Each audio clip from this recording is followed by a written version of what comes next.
across to our guest. Now joining us with us is S.S. Sriram, political analyst. Also with us, of course, continuing on the panel is Binay Singh, political analyst. Dr. Suman C. Raban is with us, a political analyst as well as Murtaza Ali Khan, film critic. S.S. Sriram, let me begin by asking you a very simple question. You know, one way of looking at it is, of course, what Twitter users are saying, that it resembles Alauddin Khilji. Some objective to the fact that there was no Tripun, but you can see in this visual that's actually there. Many are objecting to this giant bat. Some are saying that the look of Saif Ali Khan in this is not akin to Ravan. But there are some who would say that perhaps this is Ramayana that has been interpreted in a modern, fantasy sort of mode. Very many visual movies are there which have existed in this fantasy space, and perhaps it's only that contemporary interpretation that has been given. You know, because at the end of the day, this is also about creative license. Can we go on cancelling people who don't adapt to a certain perception that we all have Ramayana, which is of the Ramayana that we saw of Raman and Sagar in the 80s? S.S. Sriram. Good evening, Madhav. Tipu Sultan was depicted as a very benevolent, nice-looking face, while it was the contrary. On the other hand, Ravan, the Hindu mythology, they're just trying to play the fool with our mythology and our beliefs. And Ravan was considered to be a great-grandson of Brahma, a Brahmin, a big Shiv Bhakt, and nothing of the sort is even visible in the face that is supposed to be Ravan. This is definitely, you can't get away with your creative license to try and project something which is not actually the actual fact. I mean, it has to be within that realism or within that fact that was there earlier. So this, you are trying to show something which is actually not true under the guise of having creative license, while you show Tipu Sultan as a most good-looking and a benevolent face. How do you want me to agree to this? No, because your entire thing that he's not looking like a Hindu or a Brahmin or a grandson of Brahma. Just look at these images, sir. Are they not Hindu symbols that he has? Because to the best of my knowledge, the tripun that he has on his forehead, or in fact even the tika, doesn't that all symbolize Hinduism?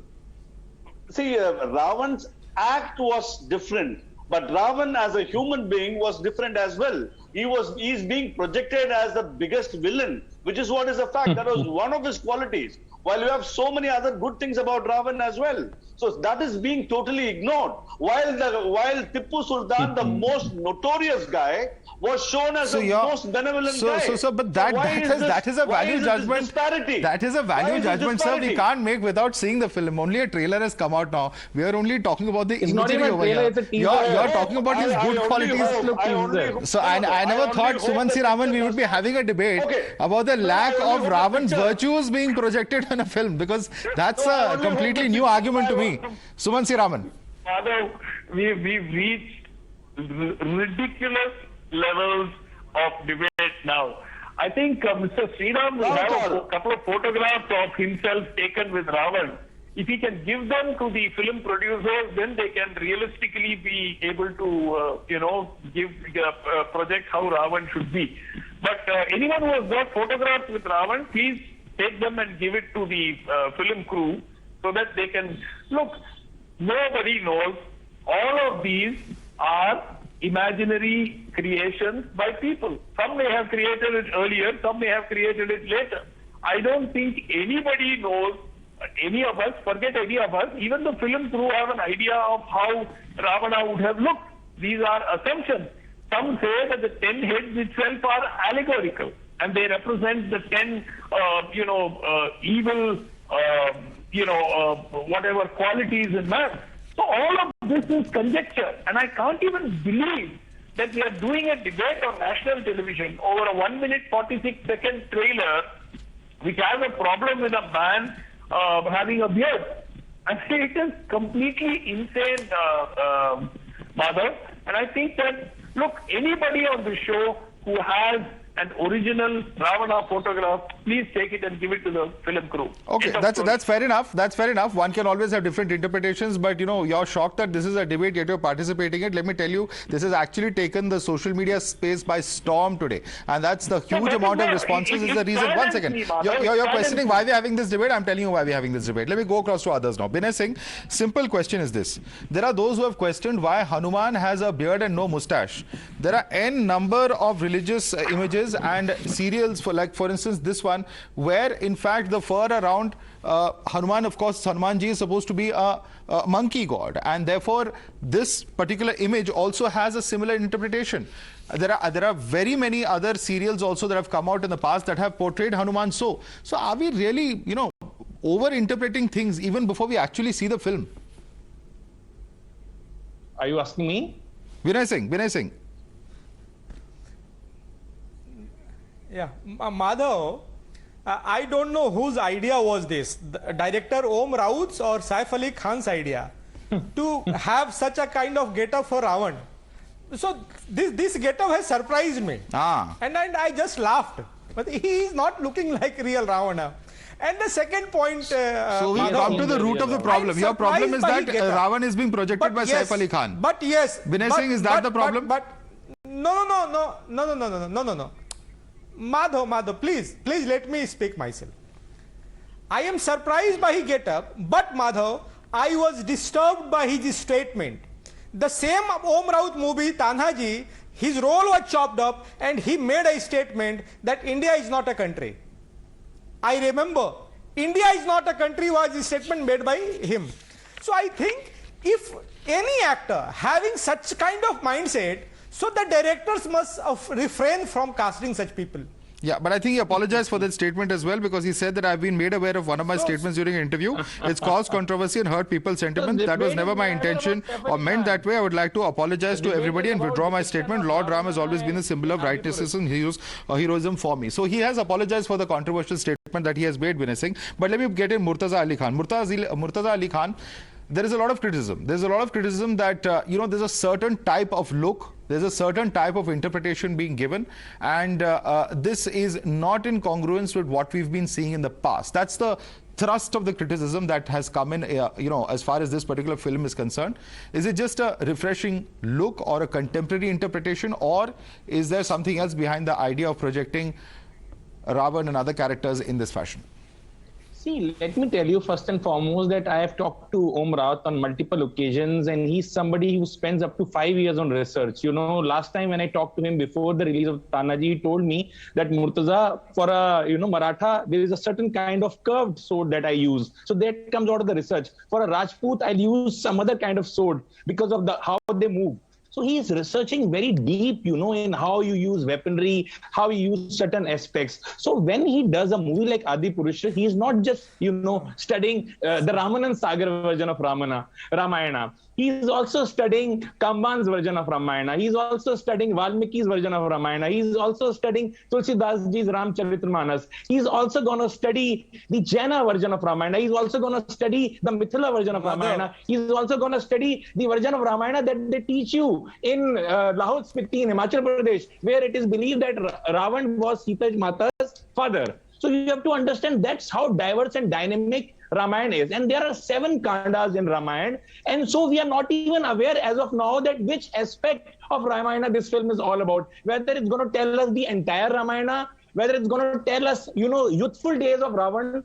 As we know that Pushpak Yan and all those things came to him much later. He became a Shiv Bhakt later on. So this could be a younger Ravana, trying to go. I think that's a very, very fair point. And I want to bring in S.S. Sriram on that point. S.S. Sriram, India is a country where we have different interpretations of many of our texts, because there is regional, there are cultural, various variations in the interpretations. And surely you would also agree. You would have seen those different interpretations. Of course, the version that most people go by is Tulsidas' Ramayana. But having said that, I think freedom of expression in this country also allows us to have those diversity of opinions and interpretations. No, that freedom of expression is only to tarnish or to give whatever your opinions only on Hinduism. The same freedom of expression is not given to the other religion. If at all, if one takes up the picture, for an example, if I were to take some other religion's God, or one of my directors takes that God and gives a different picture, will that be accepted? Will that be said? Yes, it's a creative freedom that this gentleman enjoys, or will they ask for the original photo? Like Sumanchi Raman wants the original photo of Ravan. None of us know. Everyone knows that we don't have the original photo, but all of us know how, at least were shown how Ravan was looked. Did he ask for the original photo Tipu Sultan, he did not ask for it. He agreed to how benevolent Tipu Sultan's face was. But for Ravan, you give enough amount of creative justification and show him as the most lousiest character, and you tell me wait for the movie to come. Ravan, one second. No, Mr. Sriram, Mr. Sriram, I'm not understanding the point. I mean, Ravan is a person who Rama kills at the end of the Ramayana. So at the end of the day, your problem with the interpretation of Ravan is that he's not being projected positively enough. I thought the main thrust of the criticism is that he's not being projected as Hindu enough. Now look at these images. He has the three marks of vibhuti on his forehead. He has behind him a shivling. He has 10 heads. Are these not in congruence with what the Ramayana says as far as Ravan is concerned, in your view? Simple question. What about his face? What about his face reaction? You are giving Tipu a very smiling face. You are not doing so with the Ravan's face. You want to show the element of his anger. You want to show the element of his whatever, the bad side of Ravan. So that is your objective. Your objective is not to get Ravan's good qualities or the bhakta. Sir, is Ravan not a Mayavi? According to Indian mythology, is Ravan not considered a Mayavi, sir? Mr. Sriram? Does he not fit this interpretation of a Mayavi, in your view? Sorry? Is Ravan not considered a Mayavi? No, he is really looking like the Khiljis or the Mughal emperors who are after the blood of Hindus. Okay. That is how he looks today. Have you seen Mr. Alauddin Khilji? Have you seen Mr. Alauddin Khilji? Are you going by another interpretation that we saw in another film? Have you actually seen Alauddin Khilji? No. Do you have images of him? No, all the Mughal kings are looking lovely. They are all handsome people. They all do so lovely things for India. But a Ravan will look sir, on what basis are you making that claim, sir? That he's looking like Khilji. I'm asking you for your reasoning. No, I mean, it's fine. You can have your own interpretation. That's fine. But if you're saying something that he looks like Khilji, is it only on the basis of a cinematic interpretation of Khilji that you're coming to that conclusion? By end of the day, what you see, what you assume, or what you probably perceive. Now here is a man who has multiple qualities and who is a very ardent Shiv Bhakt. There is no very cosmetic symbols of Hinduism, nothing. The expression is not that soft Ravan that he could have been as well. Okay, he could have been a soft, devout, Ravan that could have been projected, but that's not what's been projected, and that is objectionable, Subansi Raman, says S. Sriram. Please respond to it. I think we should get the director to sit with all those who have a personal acquaintance. Look, Madhav, there is a huge problem with this.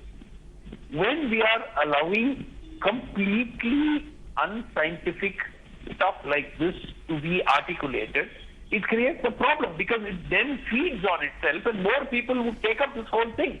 This is the director. Our film critic says he spent 5 years in research on coming up with this. And here we have people who sit on the show and say that he shouldn't have a beard and he is looking very angry and he shouldn't be looking angry. I mean, is this a joke or what? Look, a film director is taking a film. It has got a creative license. If it is cleared by the censors, the matter should end there. Whichever religion it is it involves or it ends up angering certain segments of, if the censor board clears the film, the matter ends there. Nobody has any authority to take it further. Okay, that's a very valid point. Binay Singh, if the censor board is cleared it, 1 second. Yeah, you made a very valid point. Let me bring in Binay Singh on that. I'm going to go across to Murtaza just after that. Binay Singh, if the censor board has cleared it, surely if there is something objectionable, they would have taken look at it. They would have looked at the larger context here. Over a 1 minute 46-second trailer, people are outraging, not thinking about the due process that would have been followed. Don't we believe in our system of film certification now? Madhav, look, I am not outraged. Just Murtaza said that there are so many versions of Ramayana.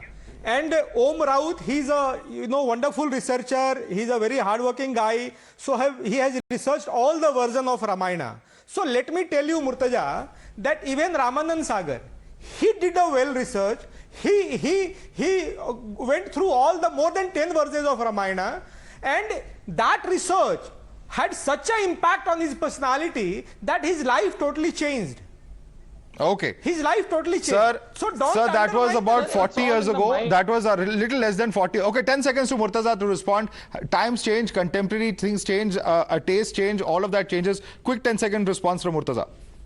See, I just want to say that we have just seen 140 seconds of the teaser, and this may not even make it to the film. So let's not jump the gun. Let's wait for more footage to come out. Let's wait for the director to put out his perspective. I'm not even aware that which part of Ramayana he wants to focus on. So let's wait for the director to come out with his... All right, let's wait for the director. Let's wait for the film to come out, and then we can perhaps take this debate forward. Murtaza Ali Khan, I'd like to thank you, Dr. Suman C. Raman, Binay Singh, and S.S. Sriram for joining us on the debate this evening. Moving on, and before we